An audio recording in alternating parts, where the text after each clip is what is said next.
We're putting in this Gable fan, and it's going to go right up there in the Gable wall.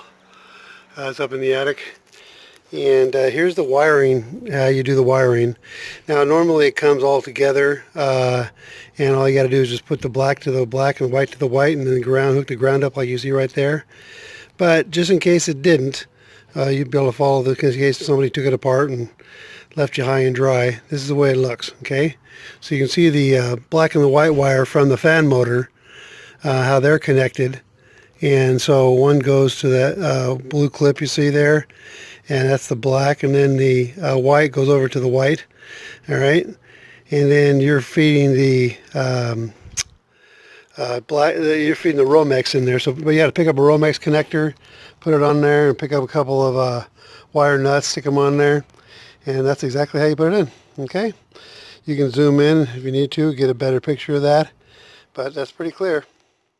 Okay, today we're going to be putting in the power attic vent. So it's for a Gable vent, and what it is you just want to come and get the parts. You can see these bolt connectors there. It comes with all these parts. Just put them on, tighten them up correctly. Go ahead and retighten the bolts that are in the factory like this right there. Just tighten those. Sometimes in factory leaves them a little loose. You want to make sure everything's real tight so it doesn't vibrate loose. So you double check everything that there's nothing loose, because once those fans get moving, they move a lot, so you don't want anything jiggling around or making a racket. And so you're all set there, okay?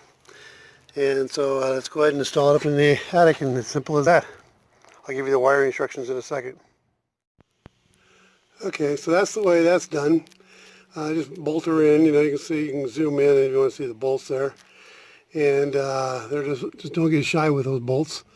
Use the neoprene washer bolts, screws. Screw them right in. They got a little rubber washer on them, a little steel washer, and it makes it a nice tight fit. Okay, so nothing vibrates. Fasten your box right there, and then you're all set to be able to control the temperature.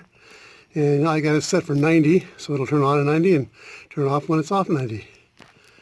Okay, if you have any questions, just put them down below. It's a pretty simple installation.